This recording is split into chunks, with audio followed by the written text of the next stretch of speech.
नमस्ते, आप सभी का स्वागत है आज के इस कार्यक्रम में। और आज हमारे साथ हैं सुमित पीर जी, जो अपने हमसाया लोगों का ब्लड प्रेशर बढ़ाएंगे। थोड़ा हमारे जो रेप जिहाद है उसके बारे में बात करेंगे, जिसको कि अब ऑफिशियल पॉलिसी बना दिया गया है यूके की। और ये भी डिस्कस करेंगे कि साहब कि अब हम यूके को कितनी जल्दी कॉलोनाइज कर लेंगे वापस। और जी। और बाकी ट्रंप जो है वो बाकी पूरे दुनिया को कॉलोनाइज करने जा रहे हैं, उसकी भी बात करेंगे। तो ये आज के विषय होने वाले हैं मुख्य। आरंभ करने से पूर्व सभी से अनुरोध है कि कृपया चैनल को सब्सक्राइब अवश्य कर लें, वीडियो को लाइक अवश्य कर लें। याद रखें आप कि हमारा जो आपड़ स्टोर है उस पर अवश्य जाएं और उस पर आप अपने आपड़ा स्टोर, बल्कि हमने डिस्क्रिप्शन में ही दे दिए हैं प्रोडक्ट, वहाँ से आप क्रय कर सकते हैं। आइए सुमित जी के पास चलते हैं। साथ सुमित जी बहुत-बहुत स्वागत है आपका आज के इस कार्यक्रम में। सर, सबसे पहले तो आपको और सभी दर्शकों को नमस्कार और शो पे बुलाने के लिए साधुवाद। तो कहाँ से शुभारंभ करें सर? पाकिस्तान से करते हैं? अब मैंने जो पाकिस्तान सुना है, मैंने सुना है साहब, क्योंकि क्या है, इनके अखबार वाले तो बताते नहीं हुँ, हैं। तो वो ओसिंट से ही पता चलता है हुँ, कि साहब कि बलूचिस्तान में फिर मार दिए कोई 26-26, यानी कि ऐसा बलूचिस्तान तो किलिंग फील्ड हो गया है। वहाँ पर मैंने ये भी सुना है कि साहब कि उन्होंने जितनी भी आर्मी पोस्ट हैं वो पाकिस्तानी उन्होंने सबने डेजर्ट कर दिए हैं, और सब जो है बलूचिस्तान में तो आके तुर्बत में बैठ गए हैं। और तुर्बत में भी वो कैंट से बाहर नहीं जा सकते। अब आपके ये क्वेटा में भी वो अब टैंक उससे कैंट के बाहर नहीं जा सकते। बाकी जो जगह हैं, कलात है या पंजगुर है या आपके क्या नाम है, खुदजार है, कहीं भी नहीं जा सकते। तो बलूचिस्तान तो क्या, या और अब चाइनीज़ जो है वो किसी भी तरह से ग्वादर नहीं पहुँच सकते। ऊपर से एक हिस्सा जो है वो टीटीपी ने काबिज़ कर रखा है, और एक हिस्सा तालिबान ने डायरेक्ट काबिज़ कर रखा है खैबर पख्तूनख्वा पे। और सोने में जी, सुहागा ये हो गया कि गिलगित वालों ने रास्ता रोक दिया साहब।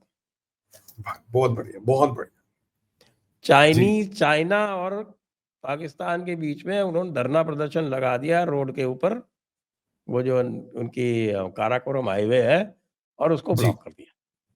जी, तो साहब ज़बरदस्त। ये 4 फ्रंट खुले हुए हैं, और पाँचवें की हम प्रतीक्षा कर रहे हैं। हमारे सिंधी भाई थोड़े से कमज़ोर हैं लगता है। एक्टिवेट हो जाए। तो जी। अब आप इस बार भाई खुलासा करें साहब, क्या चल रहा है लेटेस्ट? आपके हमसाया तो है, वो तो बहुत फॉरवर्ड जा रहा है। हम सोचते थे कि साल 2 साल लगेंगे, वो तो लगता है महीनों में ही काम कर देगा अपने विभाजन का। सर, भगवान श्री गणेश का नाम लेके शुभारंभ करते हैं। ये जब से इन्होंने अफ़गानिस्तान में जाके बमबारी की, इन्हें लगा बहुत बड़ा तीर मार लिया। अफ़गानिस्तान जिसके पास एयर डिफेंस नहीं, जाके वहाँ बमबारी कर दी इन्होंने साहब। होता क्या है, उसके बाद इनके पहली जो मेजर कैजुअलिटी थी वो 16 लोग मारे गए। अब परसों इनके तुर्बत में 26 लोग मारे गए, 70 लोग जख्मी हैं, और अब माना जाता है कि डेथ टोल करीब 40 के पहुंच गया, और ये डेथ टोल बढ़ने वाला है, और जो 70 में से काफी लोग अब भी क्रिटिकल है। फिर कल जगह है जमरून। जमरून में बीएलए ने कल 5 लोग मारे हैं।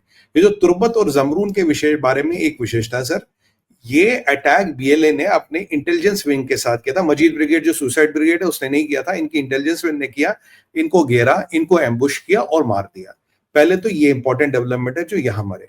जो लास्ट टाइम इनके केपीके में 16 लोग मरे थे कुछ दिन पहले, उसमें पहली बार तहरीक तालिबान पाकिस्तान, अफगानी तालिबान की बात नहीं कर रहा हूं, तहरीक तालिबान पाकिस्तान ने मशीन गन का प्रयोग किया। तो मशीन गन आ गए हैं मैदान में, और इनके यहाँ 26 लोग मरे। अटैक स्ट्रैटेजी वही है संजय सर, जो हम हमेशा डिस्कस कर रहे थे। इनकी अटैक स्ट्रैटेजी है कि इनके लॉजिस्टिक जितने हैं सबको काटना, छोटा बड़ा जो भी लॉजिस्टिक है, जो भी कैंट या पोस्ट तक लॉजिस्टिक जाता है उसको सारा काटना। इनके हेलीकॉप्टर से ही आना, हेलीकॉप्टर से जाना। अब वो हेलीकॉप्टर भी कब तक सेफ रहते हैं वो अलग विषय है, और आना जाना। और ये इनकी इसी स्ट्रैटेजी पे ये काम करे, इसीलिए इनको वहां वहां अटैक कर रहे हैं जहां इनको सबसे ज्यादा तकलीफ हो रही है। आपका असेसमेंट बिल्कुल सही है। ये कैंट के बाहर अब तो ये करने भी नहीं जा सकते, इनकी बिल्कुल इनको काट दिया गया है। ये भी कैंट के अंदर ही करना है, और पता नहीं कि कब कौन आ जाए उसमें भी। अब दूसरी बात यहां पे इंपॉर्टेंट ये है देखिए, डूरेन लाइन को अफगानी तालिबान नहीं मानता। अफगानी तालिबान की स्ट्रेटजी थी तहरीके तालिबान को आगे भेजो, उन्हें मशीन गन वगैरह उन्होंने दे दी है। अमेरिकन बढ़िया जबरदस्त मशीन गन है, कह रहा हूं मारो पाकिस्तानियों को। यहाँ बलोच वाले BLA है, बलोच लिबरेशन आर्मी, और बलोच लिबरेशन फ्रंट वो भी एक्टिव हो गया है। ये दोनों मिलकर मार रहे हैं। और अगर आप देखिए वॉशिंगटन पोस्ट का लास्ट टाइम हमने बात की थी, वो कहता है कि इनकी सबसे ज्यादा कैजुअलिटीज अभी हुई है। मैं कह रहा हूं अगर 24 इनके लिए भयंकर था तो 25 इनके लिए शमशान बनने वाला है। परिस्थिति ये लग रही है, क्योंकि इतनी कैजुअलिटीज शुरू के 8-10 दिन में जो पाकिस्तान में हुई है, उतनी पिछले महीने भी नहीं हुई थी। तीसरी इंपॉर्टेंट चीज ये है, अब ऐसे में अफगानी तालिबानों ने, संजय सर, एक बड़ा इंपॉर्टेंट अनाउंसमेंट किया है। उन्होंने कहा देखो भैया, ऐसा है कि अब हम 3 महीने का समय दे रहे हैं। जो भी पाकिस्तान फौजी तंजीम से या फौज की जो बहरिया, असगरी, शाहीन, जो भी ये तीनों फाउंडेशन है जो $36 बिलियन से ज्यादा का बिजनेस करती है एक एक, उससे जो भी जुड़ा है वो अपना हिसाब किताब वहां से निपटा लो 3 महीने के अंदर। उसके बाद जो अटैक होगा सिर्फ उन पे होगा। हम इधर उधर पाकिस्तान फौज पे अटैक नहीं करने वाले, वो तो हमारे लोग ही कर लेंगे।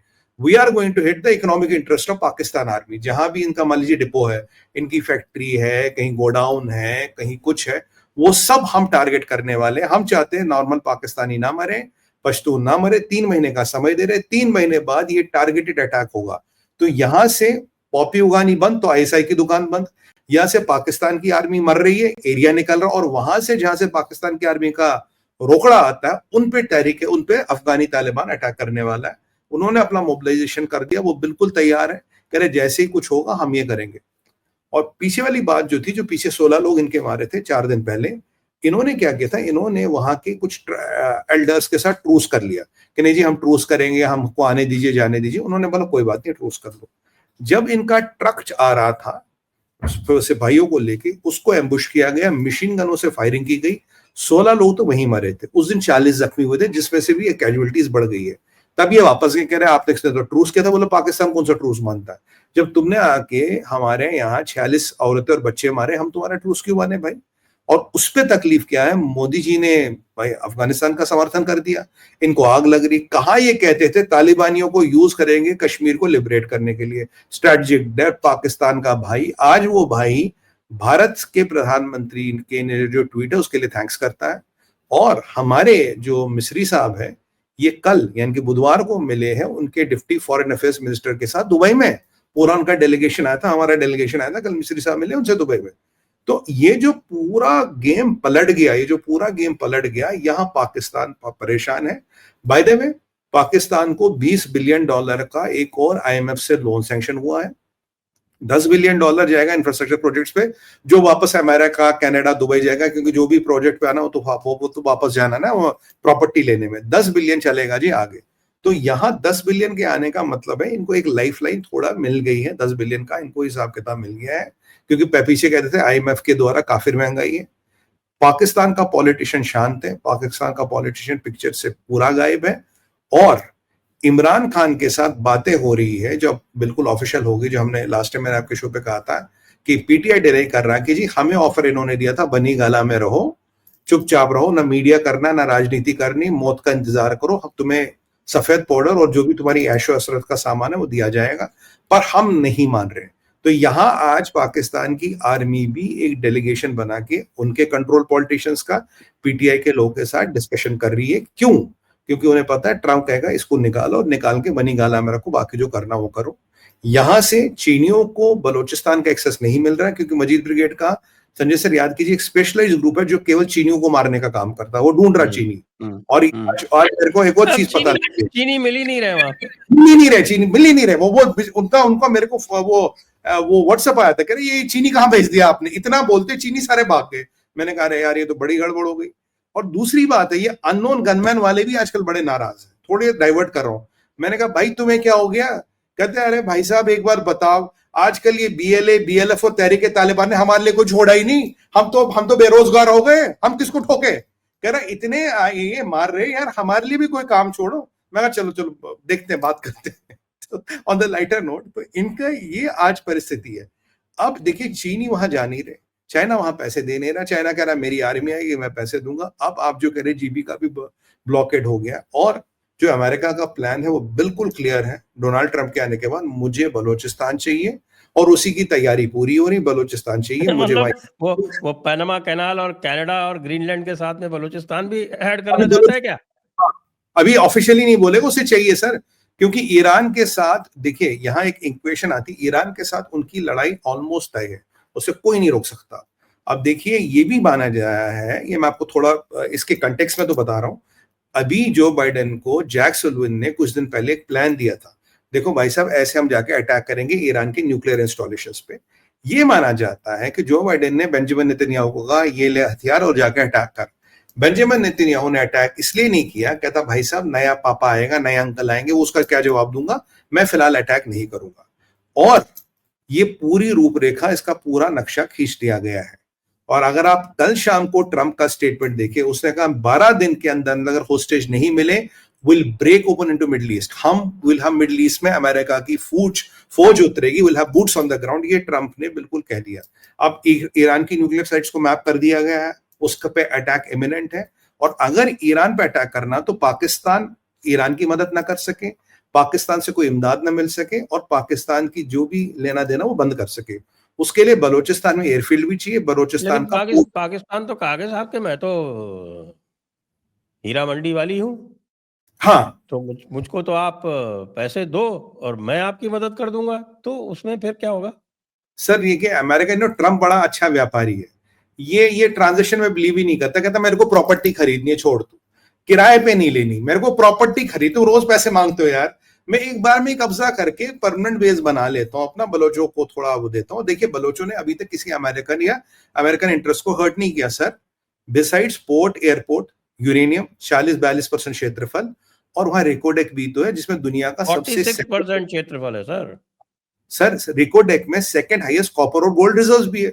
तो ट्रंप की नजर तो उस पे है, कह रहा भाई पूरा क्षेत्र आएगा और बीएलए वाले भी मुझे सलाम करेंगे, और उससे क्या होगा, चीनी बाहर, सीपेक बाहर, ओबीआर बाहर, और ईरान से भी हिसाब किताब में सुलटा लूंगा। इसीलिए अभी आसिम मुनीर पे भरोसा नहीं करते। एक टाइम में मैंने आपको बोला था 2-3 महीने पहले, कह रहे थे भाई ये लाके दे दे, हम तेरे पे भरोसा करेंगे, नहीं डिलीवर कर पाया हो, कह रहा तू डिलीवर नहीं कर पा रहा, हम जाकर बीएलए वालों से बात करेंगे। अब देखिए जो बीएलए के पास इंटेल आ रहा है, ये जो पाकिस्तान की कॉन्वॉय का मूवमेंट आ रहा है सर, ये कौन दे रहा है बीएलए को? उनके पास सैटेलाइट तो है नहीं, उन्हें क्या पता किस रूट से पाकिस्तान की कॉन्वॉय कब आएगी, कैसे एम्बुश करना, कहाँ एम्बुश करना है। अब पाकिस्तान की कॉन्वॉय उस साइड में जाएगी, उनके भी प्रोटोकॉल्स होंगे टू नॉट टू गेट एम्बुश्ड। अगर उसके अलावा कोई उन्हें प्रिसाइज इंटेल दे रहा और विदाउट फिदाइन अटैकों के वो पाकिस्तान की कॉन्वॉयों को इतनी बड़ी कैजुअलिटीज पहुंचा रहे हैं, तो कोई तो शक्ति मिली है ना उनके साथ। देखो अब देखिए, रशिया है नहीं, चाइना है नहीं, हम ऐसा काम करते नहीं, तो कौन है जिसको बीएलए की जरूरत है, कौन है जिसको बलूचिस्तान की जरूरत पाकिस्तान से भी ज्यादा है? अगर आप अपना कंपास घुमाएंगे तो आपको यूनाइटेड स्टेट्स ऑफ अमेरिका दिखेगा। तो मतलब यहां बलूचिस्तान गया, यहाँ केपीके गया, वहां इनके सराइकी बेल्ट में भी दिक्कतें हैं, और सिंधु देश वाले कुछ एक्टिवेट हो रहे हैं, जैसे भी होंगे, माइनस इनका पंजाब, इनके पास कुछ नहीं रहा। सर मैं आपको कह रहा था दिसंबर में, मैंने व्यूअर्स को भी बोला, मैं कहा भाई दिसंबर में आपको पाकिस्तान के टूटने के विजिबल संकेत दिखेंगे। देखिए अब विजिबल संकेत तो दिख रहे हैं ना, अब अमेरिकन इंटेलिजेंस की बात करें, अमेरिकन होपलैंड डिपार्टमेंट की बात करें, सीआईए की बात करें, वो तो ऑफिशियली कहते हैं हाँ पाकिस्तान की ये 2 provinces are hanging by threads, ये तो कह रहे हैं, और पाकिस्तान की आर्मी ज्यादा दिन तक कंट्रोल नहीं कर पाएगी। और मैंने ये भी कहा था आसिम मुनीर कोई फ्रंट नहीं खोलेगा तालिबान के खिलाफ, क्योंकि असला कहाँ है, दुनिया में असला है ही नहीं। जितना असला था इसने कुछ तो यूक्रेन को भेज दिया, कुछ इसराइलियों को भेज दिया, अब इसके पास असला भी नहीं तो लड़ेगा कहां से? आप देखिए ना तहरीक तालिबान वाले सर, इनके 26 लोग मार रहे, गाजर मूली की तरह काट रहे, 3-3 दर्जन सिपाही एक दिन मर रहा, 16 सिपाही उस दिन मरे। आपने बोला हमने जाके स्ट्राइक कर दी, अब तो तब से तुम्हारे करीब 100 से ज्यादा सिपाही मार दिए, एक एम्बुश में 40-40 सिपाही मर रहे हैं, तो क्या कर लेगा आसिम मुनीर? कि वो चाइनीज खिलौनों में भी बम नहीं लगा ना, दिक्कत क्या, चाइना ने बम नहीं दिया, चाइना को पैसे नहीं दिए इन्होंने, और चाइना कह रहा भाई मेरे पैसे, चाइना तो साहब बहुत बड़ा खिलाड़ी है ना, वो ग्वादर तो नहीं संभाल पा रहा, उनका जो है वो सीपेक नहीं चल पा रहा, लेकिन वो तो 6th जनरेशन एयरक्राफ्ट बना रहे हैं, आपको पता है?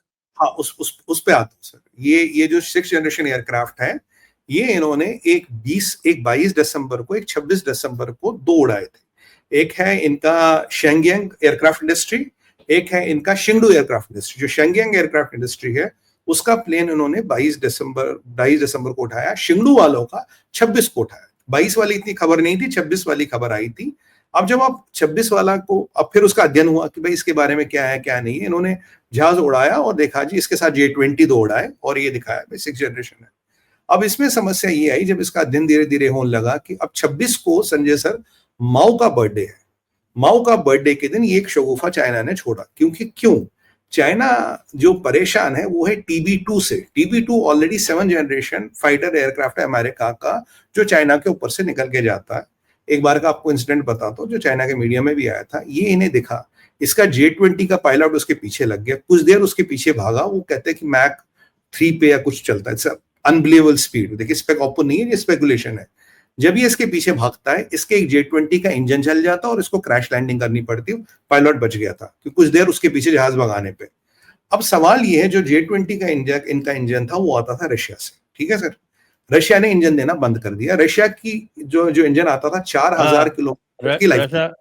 रशिया ने रशिया कहा ने कि साहब कि ये तो हमारी नकल करते हो, हम इंजन नहीं देंगे। अब जो इनका अपना इंजन है संजय सर, उसकी लाइफ है 400 घंटे, रशिया की 4000 घंटे, इनका 400 घंटे। और जो थ्रस्ट रेशियो टेक्निकलिटीज में नीडेड वो है, वो वैसा नहीं है। अब सवाल ये आता, अगर J-20 का या J-35 का तुम्हारे पास इंजन नहीं है, जो तुम 6th जनरेशन कहते हो, उसके लिए इंजन की टेक्नोलॉजी कहीं और स्तर की है, किसी और स्तर की है। और जो आपने 3 इंजन लगाए, एक यहाँ एक यहाँ एक यहाँ, अगर आप अमेरिकन डिजाइन को स्टडी करेंगे, अमेरिका ने पहले बनाया था और इसको डिस्कार्ड कर दिया कि यार ये वर्केबल नहीं है, इट्स नॉट एयर वर्दी, ये आउटडेटेड डिजाइन है। अब ये उन्होंने शगुफा चलाया, उड़ाया है, क्या उड़ाया है, और मतलब there is no spec out of it all together. Video game तो नहीं है कहीं? कुछ भी हो सकता है सर, ये हो सकता है J-20 के आगे पीछे वो ना वो मेटल के कुछ जुगाड़ उगाड़ करके उसको उड़ा दिया। अब ये बताइए 3 इंजन अगर है, जैसे अगर वो टेल लेस है, उसमें टेल नहीं है।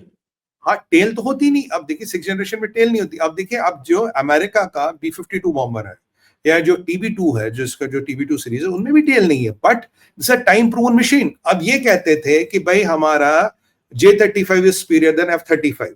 अब देखिए F-35 दुनिया में कहां डिप्लॉय नहीं हुआ, कितनी इंपॉर्टेंट मशीन है। J-35 किसने चलाया? और J-35 की परिस्थिति ये है संजय सर, इनकी अपनी आर्मी J-35 नहीं ले रही है। वो जो उनका J-15 है, जो पुराना वाला, उस पे काम चला। J-35 इनकी अपनी सेना लेने को तैयार नहीं है, तभी ये पाकिस्तानियों को कबाड़ चिपकाने के तैयार में था। क्योंकि जब अपनी सेना ने मना कर दिया ये नहीं चलाएंगे हम, तो इन्होंने क्या कर दिया, पाकिस्तानी को बोला तुम्हें चाहिए 5th जनरेशन, हम तुम्हें J-30 देते हैं। अब ऐसा कबाड़ तो पाकिस्तानी खरीदेगा, और तो कोई खरीद नहीं सकता। इन्होंने, जबकि उसके आसपास इन्होंने J-35A और J-15A भी एक रिलीज किया था, बट दोनों का कोई बायर नहीं है, एम्फीबियस वर्जन, दोनों का कोई बायर नहीं है। और सबसे बड़ी समस्या है कि आपने इंजन का तो बताया नहीं, इंजन कहां से आया आपका। जब आपने अमेरिका के 7th जनरेशन के पीछे अपना J-20 भगाया, 20 मिनट में तो उसका इंजन फूक के उसको क्रैश लैंडिंग करनी पड़ी। ये तो बिल्कुल ऑफिशियल डॉक्यूमेंटेड चीज है। तो ये जो माओ के बर्थडे के दिन उड़ाना, ये करना वो करना, और मिलिट्री एक्सपर्ट्स का कहना है कि अगर ये वास्तविकता होती, you will not release a potent weapon. अगर पोटेंट वेपन रिलीज कर दो तो उसके स्पेक देते हो, ये एंड्योरेंस है, ये स्पीड है, ये चीज है, ये है जी, वो है, ताकि दुनिया को लगे ये हकीकत है। आपने कुछ उड़ा दिया मेटल का और लैंड करवा दिया, हमें क्या पता ये रेड एंड व्हाइट के पैकेट में बाबू बीडी नहीं है, हमें क्या पता क्या ये कोई स्पेक है इसका, कुछ है, और चाइना चुपचाप बैठा है। सवाल ये है, 5th जनरेशन तो तुमसे भैया बना नहीं, इंजन तुम्हारे पास है नहीं, ये 6th जनरेशन का इंजन कहां से ले आओगे? You don't have that technology to support it, जो हकीकत है। और उस पे चिप बैन, उस पे AI पे बैन, उस पे 50 रेस्ट्रिक्शंस।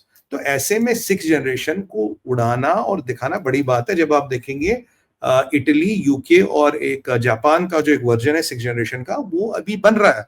Su-57 भी बन के रेडी हो चुका है, बट इन्होंने जहाज कब कॉन्सेप्चुलाइज किया, कब उड़ाया, और अब फिर वही बात, स्पेक नहीं दे रहे, कुछ नहीं बता रहे। हाँ, एक शगुफा उड़ाया जी, टेललेस प्लेन है। और सर अगर हकीकत भी है, जब से इंडेक्ट करोगे 10 साल लगेंगे तब तक। तो सवाल ये कि क्या तुम्हारे पास 10 साल है? आंसर ये, तुम्हारे पास 10 साल नहीं है। और चाइना का कौन सा जहाज आज तक दुनिया में बिका है?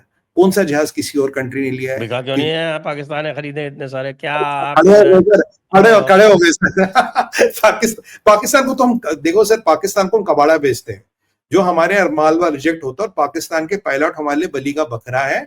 पाकिस्तान के पायलट चाइना के लिए एक्सपेरिमेंट है। जैसे वो कहते हैं, जैसे कार्डियो की क्रैश टेस्टिंग होती है, उसमें मैनिक्विन्स को डालते हैं, फिर देखते हैं कि आदमी पे क्या इफेक्ट पड़ता है। चाइना मैनिक्विन्स पे बिलीव नहीं करता। चाइना कहता लाइव पायलट को डालो, फिर देखूंगा कैसे फटा था, उसका अध्ययन करूंगा कि कहाँ का इंपैक्ट आता।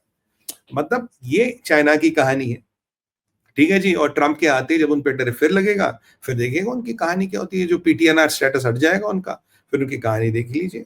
ये अब यहाँ पे चाइना को दिख रहा है कि यार मेरी जो हिसाब किताब है खराब हो रहा है, मैं इस ज्यादा पंगे नहीं ले सकता, और इसीलिए ये जो अमेरिका का बढ़ता हुआ प्रेशर है, बढ़ते हुए टैरिफ से, माओ के बर्थडे के दिन उन्होंने एक जहाज उड़ाया, उसको लैंड कराया, और आप याद कीजिए 10 साल पहले उन्होंने ऐसे J-35 उड़ाया था, और तब ये बोला था कि F-35 से बड़ी मशीन है, इसका एंड्योरेंस ज्यादा है, इसकी इंजन सुपीरियरिटी ज्यादा। धीरे धीरे धीरे करके 10 सालों में हर पोल पट्टी खुल गई कि J-35 की औकात कितनी, मतलब इतनी औकात है कि दुनिया में एक वाहिद मुल्क मिला जो उसको खरीदने के लिए तैयार है, वो है हमारा जिहादी पाकिस्तान। ये देखिए, ये तो परिस्थिति है इनकी। तो ये तो नहीं चाइना की, मतलब जो चाइना में मेन अपडेट है। बाकी इस 6th जनरेशन की भी पोल पट्टी तो काफी खुल गई हफ्ते 10 दिन में, और भी खुलेगी।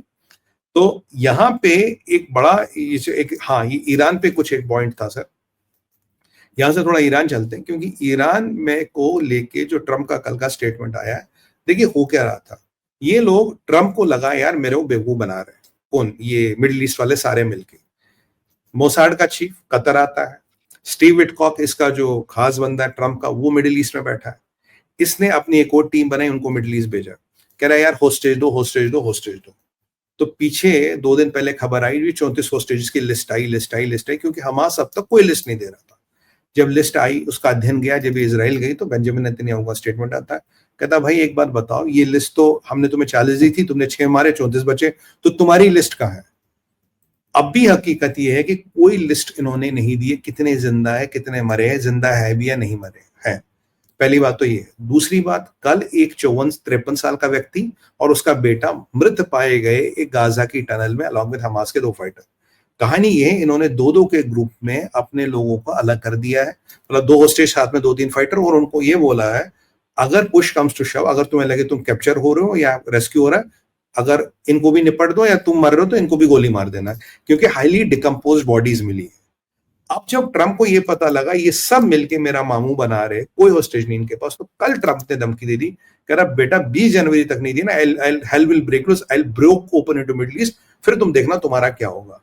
हकीकत ये है कि होस्टेज शायद नहीं है, ये बेंजामिन नेतन्याहू 1-2 बार इंडिकेट कर चुके हैं। ट्रंप कह रहे हैं लोग मेरे पास आते हैं, कहते हैं भाई मुझे अपने बेटे की लाश मिलेगी, मुझे अपनी बेटी की लाश मिलेगी, और तुम ये मत बोलो जिनको तुमने होस्टेज रखा उसमें अमेरिकन भी है, और अगर अमेरिकन ब्लड वहां गिरेगा तो भाई हम बदला लेंगे। तो ये वहां पे परिस्थिति हो रही है। और यहां पर आपको एक और अपडेट बता दूं, इंपॉर्टेंट है। कल टर्की का मिनिस्टर हकान फिदान ये कहता है कि अगर कुर्दों ने हथियार नहीं डाले, बाय द वे परसों 4 से 6 जनवरी के बीच 100 से ज्यादा कुर्द और ये टर्की के बीच जो क्लैशेस हुए, 100 से ज्यादा लोग उसमें मरे हैं। हकान फिदान कल कहता अगर कुर्दों ने हथियार नहीं डाले, टर्किश आर्मी सर एंटर करेगी सीरिया में। ये बड़ा इंपॉर्टेंट पॉइंट है, टर्किश आर्मी एंटर करेगी सीरिया में और इस एरिया को घेर लेगी। ये कल की बात है, कह रहा अगर हथियार नहीं डालोगे ब्लडलेस होगा, अगर हथियार डालोगे will have Turkish army entering, क्योंकि उसे लग रहा है यार माल तो बढ़ जाएगा, हमें मिलेगा क्या। उसी कुर्दिस्तान में 2000 यूएस, वहां तो कुर्दिस्तान में तो अमेरिकन इंटरेस्ट है, 2000 मरीन्स डिप्लॉयड है। अब देखिए ना, ट्रंप के आने में भी 12 दिन है, कह रहा भाई अगर नहीं हुआ हम जाके हम कुर्दिस्तान में घुस रहे, ठीक है जी। वो ये भी कह रहा कि जो आईसिस वगैरह के जेल है हम चलाएंगे उन्हें, मतलब आईसिस को चलाएगा, कह रहा हम चलाएंगे उनके जेल। और ये जो कुर्द है इनको अमेरिका इसलिए पसंद करता है, ये ज्यादा मजहब का चूरन नहीं बेचते, ये ज्यादा फेनेटिक नहीं है कि भाई हर चीज में इस्लाम आगे है।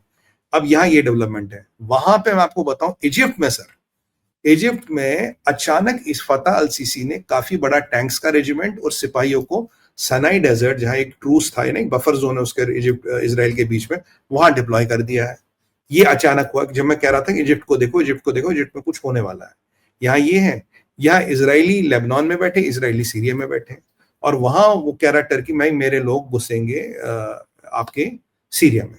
और जुलानी अपने हाथ चुपचाप करके बैठा, कहता देखोगे चीजें कहां बढ़ती है।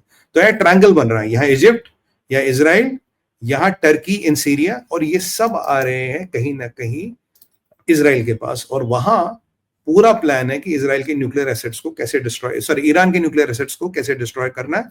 और कल जो अब्बासी है ईरान का विदेश मंत्री, कह रहा अगर मेरे न्यूक्लियर एसेट्स को डिस्ट्रॉय किया, मैं पूरे मिडिल ईस्ट में आग लगा दूंगा, जितने तेल के कुएं हैं, जितने भी जिसके जो एसेट्स है, क्योंकि अमेरिका के बड़े एसेट है मिडिल ईस्ट में। अरामको जो है सबसे बड़ी ऑयल कंपनी, उसमें लगभग 50% स्टेक अमेरिकन का है। वो सीधे सीधे अरामको के तेल के कुओं को लेकर धमकी दे रहा है। तो अगर आप देखिए जो फियास्को है ये बढ़ता जा रहा है, मिडिल ईस्ट और विस्फोटक परिस्थिति पे जाता जा रहा है, और जो ईरान का ग्राउंड इन्वेजन है वो इमिनेंट है, क्योंकि ट्रंप और ये बाइडेन ये सारे हम मानते हैं कि यार ईरान को न्यूक्लियर बम नहीं देना। और यहाँ मैं आपको एक बंदे के बारे में खास जिसका मेंशन करना चाहूंगा, इसका नाम है राफेल ग्रोसी। ये राफेल ग्रोसी कौन है सर? राफेल ग्रोसी यूएन का चीफ वेपन इंस्पेक्टर है। जब इसका कहना है कि पहला बम बनाने के लिए 60% यूरेनियम का एनरिचमेंट हो चुका, दे आर 1 to 2 weeks अवे, और 2-3 महीने में 3 से 5 बम बनाने का यूरेनियम ईरान के पास आ जाएगा। हाँ, ट्रिगर मैकेनिज्म में उनको दिक्कत है, पर सस्ते वस्ते ट्रिगर मैकेनिज्म चाइनीज वाइनीज मिलते हैं, which are not very efficient, पर वो अवेलेबल है। और यहां अब क्लॉक इज टिकिंग। क्या इजराइल पहले अटैक करेगा? क्या ईरान पहले बम बना लेगा? बट कि इजराइल, अमेरिका, बाइडेन और ट्रंप की एक चीज में तो बिल्कुल सहमति है, इंक्लूडिंग सऊदीज, कि ईरान के पास बम नहीं आ सकता। अगर ईरान के पास बम आएगा वो बड़ी विस्फोटक परिस्थिति हो जाएगी। और कल अबाची ने एक और धमकी दे दी, कह रहा अगर हम पे और प्रेशर बनाओगे तो will walk out of this non nuclear non proliferation treaty. तो इसका मतलब कोई इंस्पेक्टर ईरान नहीं आ पाएगा, कोई इंस्पेक्शन नहीं होगा, कुछ नहीं होगा, फिर तो देखा जाएगा, then we are playing blind, देखा जाएगा।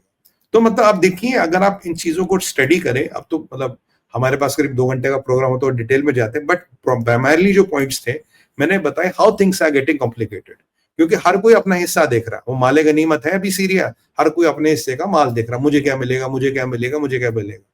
तो ये एक बड़ी इंपॉर्टेंट और डेंजरस स्थिति बन रही है मिडिल ईस्ट में। और ट्रंप के आने में 12 दिन बाकी है। इसराइल को बोला अटैक करने को, इसराइल नेतन्याहू बोलता भाई मैं अटैक नहीं करूंगा, लेट ट्रंप कम। ट्रंप को लगता था पहले डील होगी इनके साथ, बट ट्रंप जो कल आग बबूला हुए इसलिए हुए, ट्रंप समझ गए यार ये मेरा बेवकूफ बना रही, सब मिले हुए। वो कतर, और सबसे बड़ा बदमाश है कतर हो, ये सब मिले हुए, इन्हें सब पता होस्टेज कहाँ है, क्या है, ये सब एक से दूसरे से बात करते हैं। और ये मैं आपको बता दूं दर्शकों को, हमारे सर मिडिल ईस्ट की जितनी भी इंटेलिजेंस कम्युनिटीज है, दे आर ऑल इंटरलिंक्ड। और आपको जान के सबसे बड़ी हैरानी ये होगी, इनमें आपस में शादियां तक होती है। मतलब कोई किसी का जमाई है, कोई किसी ने अपनी बेटी कहीं भी आई है, किसी की बहू कहीं आई है, इनकी शादियां तक होती है। ये इंटेलिजेंस कम्युनिटी को सब पता कौन कहाँ है, क्योंकि because they have official relation के अलावा पर्सनल रिलेशंस भी है। अगर ऐसी परिस्थिति में हमें पता है कि होस्टेज नहीं है, हमें पता है कि 2-2 के ग्रुप में आपने होस्टेजों को अलग कर रखा और साथ में हमास के फाइटर दे रखे हैं, तो क्या विडंबना आप नाम नहीं दे रहे हो। तभी कल ट्रंप का पारा चढ़ गया, कह रहा नाम नहीं दिया ना बेटा, 12 दिन बाद तुम देखना तुम्हारा क्या होगा। तो that is where the, because अब ट्रंप समझ गए मेरा बेवकूफ बना रहे, ये मैं सब मिलके मेरा मामू बना रहे, सब मेरे को हमें बेवकूफ बना रहे। इसराइल को तो पता है इनको, इसराइल तो उनकी नस नस पहचानता है, बट ट्रंप शायद सोच रहे थे इनसे डील कर लेंगे, ये कर लेंगे। बट ये जो विस्फोटक खुलासा आया है, अब ट्रंप भी is on the back foot, कह रहा नहीं यार अब देखा जाएगा। तो ये मिडिल ईस्ट की परिस्थिति है सर। तो इसके बाद और आपके जो दूसरे हमारे वो मामू, चाचू, काकू जो बैठे हुए हैं, जो आप कह रहे हैं ना कि आसिम मुनीर जो है वो कर लेगा कि साहब कि हम अमेरिका को हेल्प कर देंगे या ईरान को कर देंगे, लेकिन अभी तो उसके पास आप कह रहे हैं कि हम घर में नहीं दाने अम्मा चलिए बुनाने, लेकिन उन्होंने तो ये अपने यूनुस को, जिसकी अब लाइफ जो है वो कुछ हफ्तों की बची है, उसको तो भेज दिए अपने ट्रेनर के साथ, वो ट्रेन करेंगे। किस चीज़ में ट्रेन करेंगे? सरेंडर में करेंगे या फाइटिंग में करेंगे? और तो और मिलिट्री ने उसका जो आर्मी कमांडर है वो कहता है कि बी प्रिपेयर्ड फॉर वॉर। तो वो किससे वॉर लड़ने जा रहा है साहब? ये तो समझाएं। सर देखिए, इनके पास कहते हैं ना, जब गीदड़ की मौत आती है तो वो शहर की तरफ भागता है। पाकिस्तानियों से अगर कुछ भी सीखेंगे तो इनके खून में, इनके डीएनए में सरेंडर है। तो ये सरेंडर ही सिखा सकते और कुछ नहीं सिखा सकते। ये तुम्हें सिखाएंगे कि शीशे में खुद को देखते हुए झूठ कैसे बोला जाता है, वो आसिम मुनीर उसमें एक्सपर्ट है। जब मिलिट्री की बात होती है तो कुरान की 4 आयतें पढ़ के तालियां कैसे पिटवाई जाती है।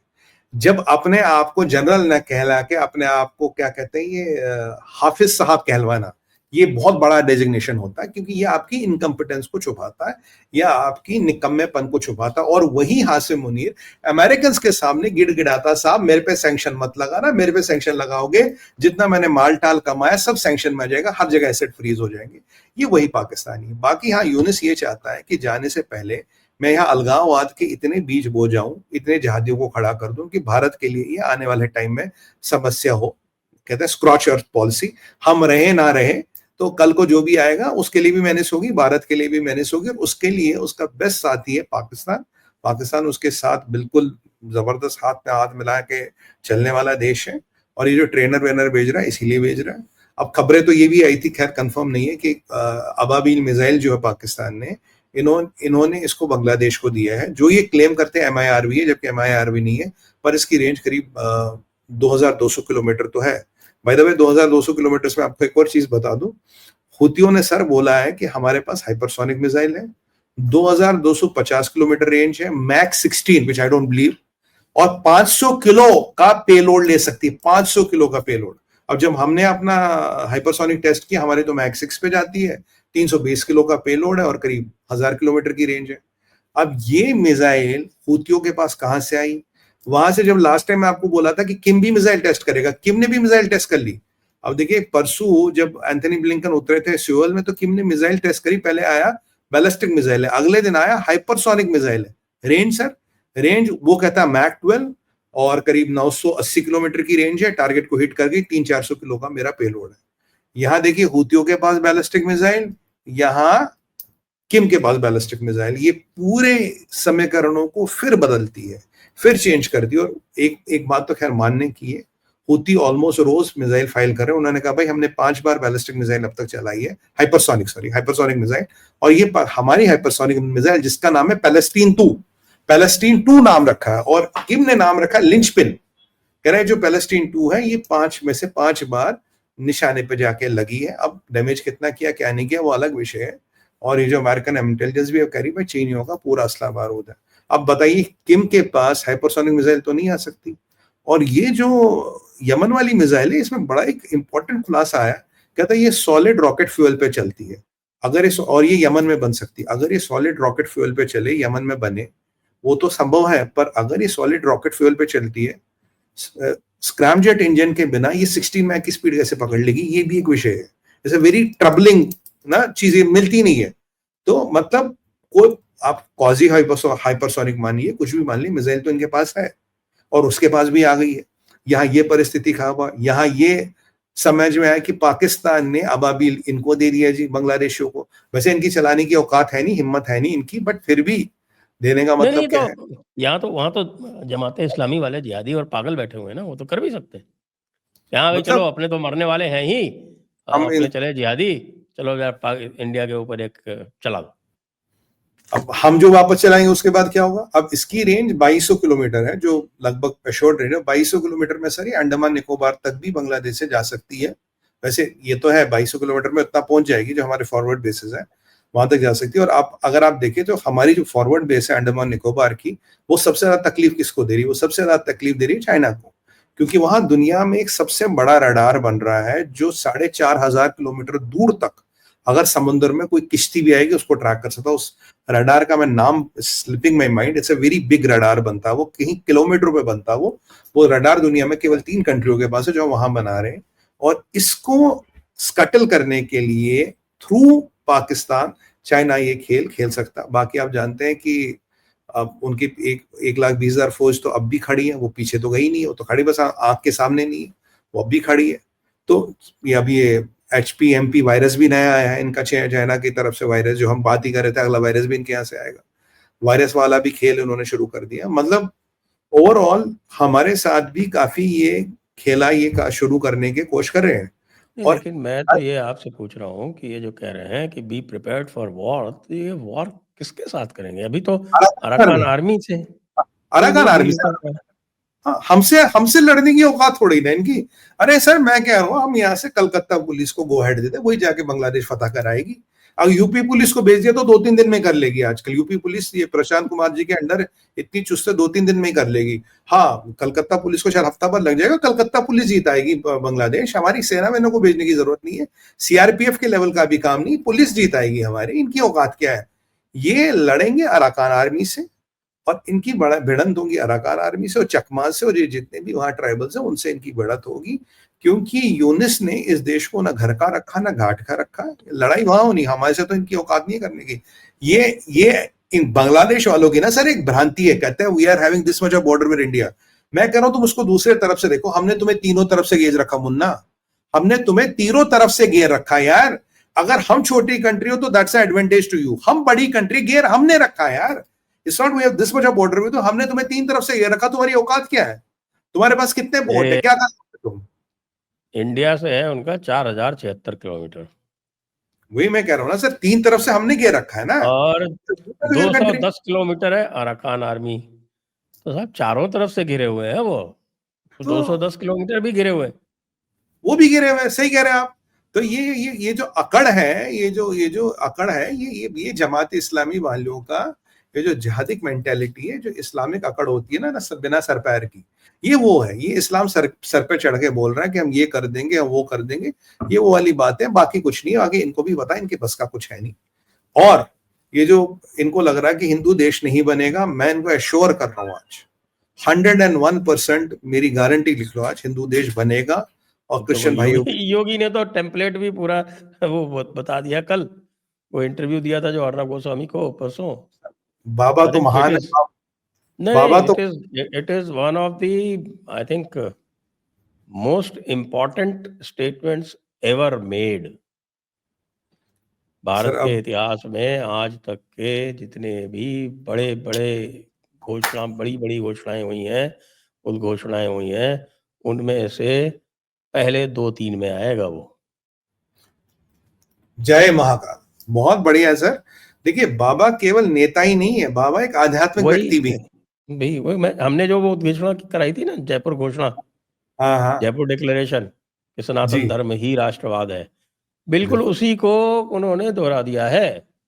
हमारी बात बिल्कुल। सुन ली बाबा ने। सर बाबा तो बाबा है, बाबा का देखिए ना, आगे कोई ना पीछे कोई, उनका कंपैरिजन किसी से नहीं है ना। पॉलिटिशियन, पॉलिटिकल खिलाड़ी तो है, अध्यात्म में तो बहुत ऊपर है सर। मतलब ये एक बहुत बढ़िया कॉम्बिनेशन है, पॉलिटिकल माइंड विद आध्यात्मिक इंटेलेक्ट। आध्यात्मिक जो एनलाइटमेंट है, ये बहुत कॉम्प्लेक्स फॉर्मेशन है। और सेल्फलेस जीवन। तो अब ये तीनों जिस पे कृपा हो जाए, ये तो मान लीजिए त्रिशक्ति की कृपा हो गई उस पे, पराशक्ति की कृपा है माँ बाप पे, तो उसको तो आप उनका क्या कर लोगे। और वक्त आने पे इन बांग्लादेशियों को जवाब दिया जाएगा। और पाकिस्तान में भी सर मैं आपको बता दूं, कल एक क्रिश्चियन लड़के का इन्होंने अपहरण किया, कल या परसों की बात है। उसको 15 या 20 लोग उसको घंटों तक रेप करते रहे। उसके बाद बेचारी 10 या 12 साल की बच्ची सड़क पे बिना कपड़ों के छोड़ दिया इन्होंने, जादियों ने। और उसके जो रिप्रोडक्टिव ऑर्गन्स थे वो बिल्कुल ध्वस्त हो गए हैं, मतलब बिल्कुल, क्या बताऊं, अब समझ ही होंगे। तो अब उसके माँ बाप ने उसको रिकवर किया। और हालत ये है कि ये पाकिस्तान की बिकी हुई पुलिस और ये जिहादी एफआईआर तक लिखने को तैयार नहीं, एफआईआर तक भी नहीं लिख रहे बच्ची का। ये स्थिति है सर। ये इनकी, ये इनकी मानसिकता को दर्शाता, देखिए। मानसिकता क्या ये साहब, इनकी इनकी शरीयत कहती है कि once a girl is raped and she becomes a property of the Muslims. हे भगवान, हे भगवान, हे प्रभु, हे महाकाल, क्या क्या क्या कैसे लोग हैं सर, कैसे और ये जो पाकिस्तान में, देखिए हिंदुओं की बात हम करते हैं, सिख भाइयों की बात करते हैं, जो पाकिस्तान में क्रिश्चियन है उनकी बात कोई नहीं करता। अब मुझे शर्म आ रही है, जो 150 क्रिश्चियनों के मुल्क है यार, हम हिंदू होके, हम राष्ट्रवादी होके उनकी बात करते हैं। 150 क्रिश्चियनों के मुल्क को सांप सूंघ गया क्या? ये तो रेपिस्टों को आजकल बचाने की कोशिश कर रहे हैं, जैसे यूके की हम में बात करनी। हाँ, अब यूके में तो साहब गजब ही हो रहा है। वो कह रहे हैं कि पार्लियामेंटेरियंस विद द रेपिस्ट्स। सर इसे कहते हैं समाज का अल्टीमेट पतन। ये पतन की पराकाष्ठा है। अब देखिए, ये ये कहानी कहां से शुरू, जब एलॉन मस्क ने कहा, ये कहानी यहां से शुरू होती है। इन्होंने देखिए केयर स्टार्मर की जो गवर्नमेंट है, ये इस्लामिस्ट इसके साथ मिले हैं, इसके साथ पूरा इसका जो इसे मुस्लिम बिरयानी खा खा के बड़ा हुआ शायद। अब जब ये जुडिशियल पोजीशन में था, इसने 6 साल कोई काम नहीं किया वहां। ये एलॉन मस्क ने इस पर आरोप लगाया था, तो 6 साल था तूने कोई काम नहीं किया। और जो परिस्थितियां खराब हुई जब इन्होंने इसको, जो ग्रूमिंग गैंग्स है, इसको बोल दिए एशियन ग्रूमिंग गैंग्स, तो यहां आक्रोश है। हमारे यूके में रहने वाले हमारे भारतीय मूल के लोग, हिंदू भाई बहन, खासकर सिख भाई बहन, बहुत आक्रोशित है। कहता है यार एशियन ग्रूमिंग गैंग्स का क्या मतलब, कितने हिंदुस्तानी पकड़े गए ग्रूमिंग गैंग्स में, कितने मोटानी पकड़े गए, कितने नेपाली पकड़े गया, कौन सा सिंगापुर का बंदा पकड़े, तुम एशियन ग्रूमिंग गैंग्स का मतलब, यानी कि एशियंस आर ब्लडी रेपिस्ट। मतलब तुम्हारी सरकार इतनी गिर गई है कि इस्लामोफोबिया का नाम ना लग जाए, तुमने पूरे एशिया को रेपिस्ट बोल दिया, एशियन ग्रूमिंग गैंग्स। हकीकत यह है, मैं आपको दर्शकों को समझा देता हूं सर। 9 साल की लड़की 8 साल की व्हाइट गर्ल को, बच्ची मतलब लड़की क्या, लड़की भी मुझे नहीं, वो बच्ची, उसको आइडेंटिफाई करते हैं। ये एक लड़का पिक्चर में आता है, उसको इन्फ्लुएंस करता है, बड़ा वो अपना नाम वाम बदल देता है, बड़ा हीरो हिप बन के आता है, और धीरे धीरे उसको अपने दोस्तों से मिलाता है। फिर कोशिश होती है कि उसके साथ शारीरिक संबंध बनाए। जब शारीरिक संबंध बनाने या उसको लव जिहाद इसी को तो कहते हैं। हाँ, और उसकी वीडियो बनती, उसकी वीडियो बनती। इसमें इससे एक हाथ आगे है, तो केवल रेप जिहाद है वो, तो उसको उनको दे डोंट बॉदर। हाँ, प्यार व्यार का नाटक नहीं है। जब ये वीडियो बन गया संजय सर, फिर ये जो पूरा ग्रुप है, एक तो दे स्टार्ट टेकिंग टर्न्स, और जितने इनके आसपास के लोग हैं, परिस्थितियां ऐसी हैं, 10-12 साल की बच्ची है, बालिका है, उसके साथ बलात्कार करने वाला 50-50, 60-60 साल का व्यक्ति है। ये परिस्थिति, और ये सालों तक चलती, उनका यौन शोषण सालों तक हो सकता है। ये जो पाकिस्तान के ठरकी है, सॉरी अब मेरे पास और कोई वर्ड है नहीं, I don't know is the proper word और नॉट, इनकी हाइट ऑफ फ्रस्ट्रेशन आ गई। इनको ब्रिटिश पासपोर्ट दे दो, कुछ नहीं दे, कुछ कोई फर्क नहीं पड़ता। ये यहां 3 दशकों से काम चल रहा। जब एलॉन मस्क ने इसके बारे में बात की, ये केयर स्टार्मर कहता है कि हम इस पे बात तक पार्लियामेंट में नहीं होने देंगे। और इनका एक व्यक्ति कहता है यार एक बात बताओ, मैं एक डिबेट में था, कह रहा कि ये एलॉन मस्क कौन होता कहने वाला। मैं कहा अगर एलॉन मस्क कोई नहीं है तो तुम्हारे 2 मंत्री और तुम्हारे प्रधानमंत्री ने स्टेटमेंट क्यों दिया, तुम्हें फिर मिर्च क्यों लगी? ये तुम पाकिस्तानियों को बचाने के लिए, और ये इस्लामोफोबिया का नाम ना लगे, तुमने अपने आने वाली पीढ़ी का यौन शोषण होने दे रहे इंडस्ट्रियल स्केल पे।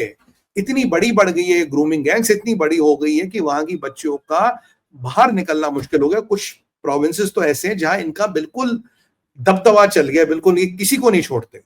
ये हालत है, और इनकी हिम्मत देखिए, इस बिके हुए केयर स्टार्मर की औकात देखिए। ये हमें पूरे एशियंस को कहता है ग्रूमिंग गैंग्स। अबे तेरी औकात नहीं है तो बोलना पाकिस्तानी ग्रूमिंग गैंग्स। अब तक बताओ एक बंदा नॉन पाकिस्तानी पकड़ा गया उस काम में? अब तक बताओ एक नॉन का पाकिस्तानी बंदे का कोई इंफॉर्मेशन आई हो? डिसइंफो लैब्स ने तो पूरा चैट बना दिया। ये देखो ये कहां से है कि कितने कितने सारे Pakistani, A to Z Pakistani. अरे पाकिस्तान में मुर्गी सेफ नहीं है, पतंग सेफ नहीं है, बकरी सेफ नहीं, गाड़ी का साइलेंसर सेफ नहीं यार, और तुम कहते हो एशियन ग्रूमिंग गैंग्स।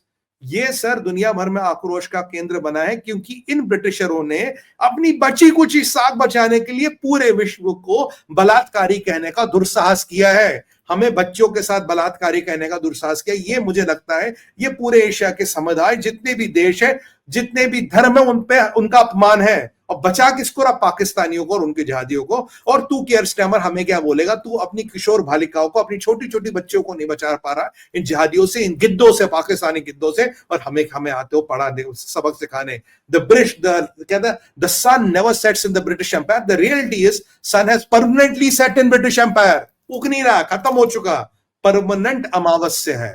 परमानेंट अमावस्या पता है वहां पे जो ब्रिटिश व्हाइट्स हैं जी, उनकी पॉपुलेशन अब केवल 37% है। माशाल्लाह माशाल्लाह। और जो अदर व्हाइट्स हैं उनकी पॉपुलेशन 13.5% है। तो हो गए 50। 21% जो है वो अब वहां पर एशियंस हैं। 17% वहां पर ब्लैक्स हैं। सन है सेट, खत्म, कहानी ओवर, खेला गया और गया। आप देखिए ना, हमें कॉलोनाइज करना है ब्रिटेन को। Let us colonise Britain. अब ट्रम्प साहब ने कह दिया है कि वो कॉलोनाइज करेंगे कुछ कुछ, तो इसी बहती गंगा में अपने को भी हाथ धोना चाहिए ना। सर वहां कुछ सर बचा क्या कॉलोनाइज करने लायक है या नहीं है? नहीं है सर, कोई दूसरा एरिया ढूंढते हैं। ना वहां जमीन है, ना कुछ नहीं है सर वहां पे।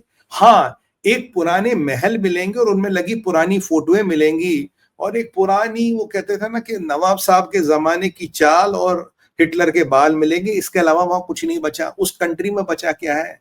कौन सी इंडस्ट्री उनकी नंबर 1 है? कौन पॉपुलेशन, इंडस्ट्री, एजुकेशन क्या है वहां पे? और वहां एक खतरनाक इंस्टीट्यूशन भी है जिसका नाम है ऑक्सफोर्ड।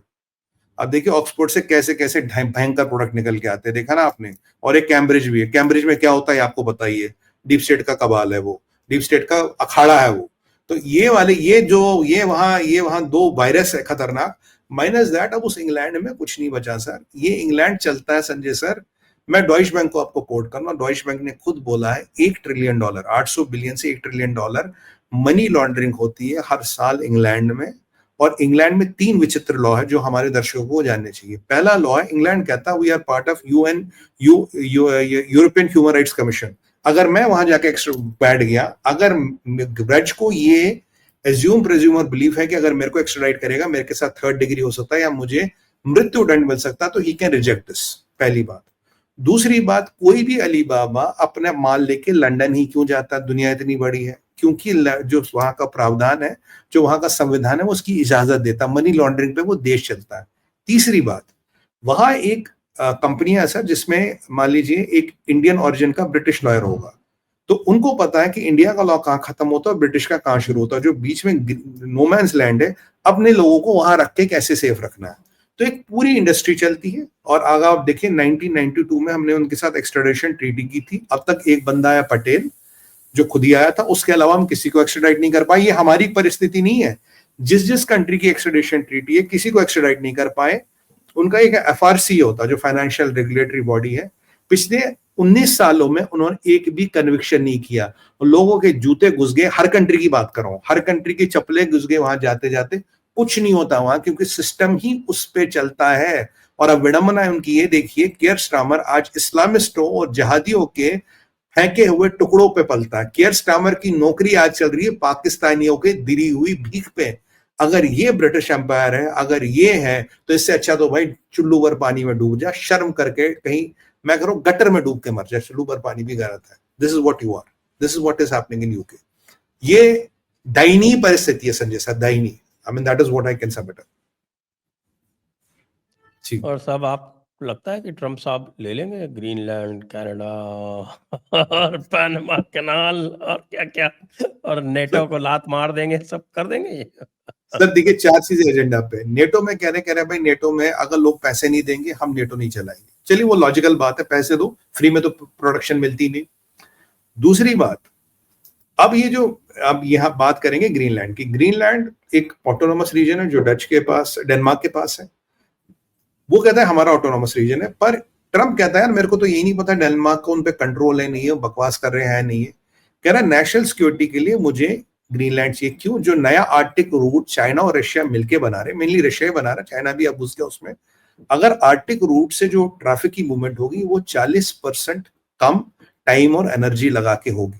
तो आर्कटिक रूट जो नॉर्थ सी वाला रूट है वो आने वाले टाइम में एक इंपॉर्टेंट रूट बनेगा। उसमें ग्रीनलैंड एक बहुत इंपॉर्टेंट स्पॉट है जो कहता है ट्रम्प हमारा भी वहां हिस्सेदारी होनी चाहिए। We can not let Russians and Chinese control this route, पहली बात।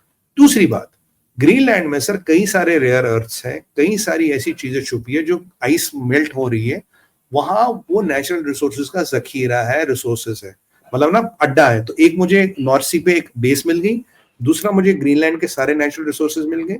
और मैं कहता हूं जो डेनमार्क ने उस पर कब्जा कर रखा वो इलीगल है, तुम्हारे पास कोई कब्जा ही नहीं है इसका। पॉइंट नंबर 3, ये तो रही, ये मोटी मोटी बात है, इसीलिए ट्रम्प को चाहिए ग्रीनलैंड। उसका बेटा गया था कल परसों ग्रीनलैंड, जब ट्रम्प ने ये ट्वीट किया उसका बड़ा वाला बेटा था ग्रीनलैंड में था। अब आते हैं स्विस कैनाल पे। स्विस कैनाल दुनिया का 2.5% ट्रैफिक मूव करती है, 2 ओशंस को कनेक्ट करती है। पर अमेरिका की विडंबना ये है संजय सर, अमेरिका का 40% कंटेनर लोड जो है वो स्विस कैनाल के थ्रू मूव करता है। वो कहता है रूजवेल्ट के टाइम में हमने कनाल बनाई, 20,000 लोग हमारे मरे इस कुछ कनाल को बनाने में, हमने ये दे दी है जी तुम्हें हैंड ओवर की थी। आई थिंक 1999 में जो एक एग्रीमेंट हुआ था हमने तुम्हें हैंड ओवर की। अब जो इस कैनाल को चला रहा वो चला रही एक हांगकांग बेस्ड कंपनी 1997 से, जबकि वो चला रही है हांगकांग यानी कि चाइना। तो कह रहा है यार ये बनाया हमने, पैसा हमने लगाया, दी तुम्हें और अपने सुविधा के लिए बनाई। आज इस पे लिटरली कंट्रोल चाइना और चाइनीज कंपनियों का है। भाई हमने इसलिए थोड़ी ना तुम्हें बना के दी थी। पनामा वाले कह रहे नहीं जी कनाल हमारा, या कोई चाइना नहीं है। कर अगर चाइनीज कंपनी इसको मैनेज कर रही, हांगकांग से इसको लोग आ रहे हैं, और ऐसा ट्रंप का कहना कि यहाँ चाइनीज मिलिट्री के लोग भी बेश बदल के या एक डिस्गाइज में यहाँ पे डिप्लॉय कर दिया चाइना ने, क्योंकि ये कनाल का मतलब है यूएस की नस काटना। तो ट्रंप कहता है एक रूट ऊपर से जाएगा नॉर्थ सी से, एक पनामा से जाएगा, दोनों मुझे चाहिए, इसलिए मुझे दोनों मुझे चाहिए। अब रही कनाडा की बात, कनाडा को कहता भाई मैंने $100 बिलियन की तुम्हें सब्सिडी देता हूं जिंदा रखने के लिए। भाई एक बात सुनो, अगर मैं तुम्हें सब्सिडी देना बंद कर लो तो मेरे में आ जाओ, जो तुम्हारा पेट्रोल है वो मुझे मिल जाएगा। अब भी यूएस क्रूड इंपोर्ट करता है सर कनाडा से, तुम्हारा क्रूड मुझे मिल जाएगा, तुम्हें $100 बिलियन नहीं लगाने, तुम्हें अलग फौज नहीं रखनी, तुम्हारे नेचुरल रिसोर्सेज मुझे मिल जाएंगे और मुझे तुम्हारा क्षेत्र मिल जाएगा, नेचुरल रिसोर्स मिल जाएगा, मेरा पैसा बचेगा, तुम्हें सेना नहीं लगानी। और तुम्हारे यहाँ जितने भी नेता है, अगर उनको जगमीत सिंह के जूते चाट के नौकरी करनी है, इससे अच्छा बेटा हमारा स्टेट बन जाओ और शांति से रहो। जैसे केयर स्टामर को अगर इस्लामिस्टों की पिछवाड़े को चाट के जिंदा रहना है, और अगर इनको वहां जगमीत सिंह के जूते चाट के जिंदा रहना है, तो इससे अच्छा है कि भैया तुम हमारा स्टेट बन जाओ और चुपचाप रहो, हम देखेंगे तुम्हारे साथ क्या होगा। ये जस्टिन टर्डो या जो भी है, एक वजह से तुम्हारे नहीं, तुमसे नहीं होगा मुन्ना, तुम्हारे बस का नहीं है। ये मोटा मोटा कहना है ट्रंप का। तीनों में लॉजिक है, कनाडा में भी, आपका ग्रीनलैंड में भी, और आपके स्विस कैनाल में भी। He has a logic for that. वो बलोचिस्तान तो उसको चाहिए, अभी बोल नहीं रहा, बलोचिस्तान तो उसको चाहिए। तीनों चीजों में ट्रंप का सॉलिड लॉजिक है sir, that is why he wants it. जी, तो आइए आज की चर्चा को अब यहीं पर विराम देंगे। सभी दर्शकों को बहुत बहुत धन्यवाद, सुमित पीर जी को भी बहुत बहुत धन्यवाद। जय हिंद, जय भारत, वंदे मातरम। संजय सर आपको और सभी दर्शकों को नमस्कार, प्रणाम और साधुवाद। भारत माता की जय, वंदे मातरम और हर हर हर हर महादेव।